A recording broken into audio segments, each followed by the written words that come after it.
Adenium, যাকে অনেকে বলে ডেজার্ট রোজ, আফ্রিকার শুষ্ক অঞ্চল আর আরবের মরুভূমি হলো এর মূল জন্মস্থান।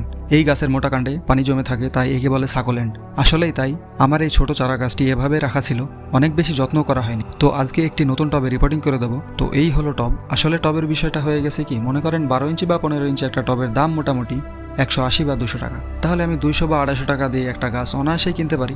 এখন যদি আমি একটা টব কিনি মনে করেন 200 টাকা দিয়ে, আর একটা গাছ কিনি, তাহলে আমার তো চলে গেল সব, তাই না? তো লাভ তো কিছুই হলো না, পুরোটাই লস। তো এই জন্য জোগাড় যে কোনোভাবে করতে হবে। এরকম ভাঙড়ির দোকানে গেলে আপনি অনেক জোগাড় করার জিনিস পেয়ে যাবেন, যেমন 5 লিটার তেলের বোতল।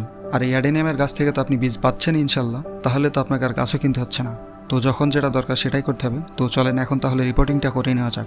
আমার সাথে যতগুলো গাছ আছে সবগুলোর পাতার অবস্থা একই রকম, হালকা স্পট পড়া। কিন্তু এই অ্যাডেনিয়ামের পাতাগুলো দেখুন, এর কোনো প্যারাই নাই। আমার কাছে আরও কিছু বড় অ্যাডেনিয়ামের গাছ আছে, সেগুলোর আপডেট আপনাদের পরের ভিডিওতে জানিয়ে দেবো ইনশাল্লাহ। ততক্ষণ একটা লাইক আর হ্যাঁ, সাবস্ক্রাইবটাও করে দেওয়া যাক নাকি।